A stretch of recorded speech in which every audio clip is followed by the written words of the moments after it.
Hi guys! Halika, samahan niyo ako na gumawa ng chocolate mini donuts.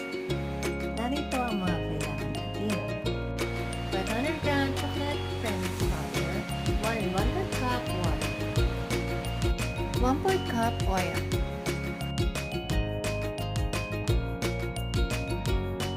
2 pieces medium eggs.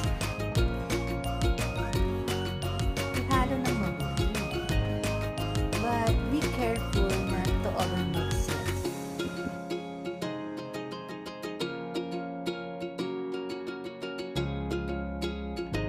Kailangan smooth ang chocolate butter natin.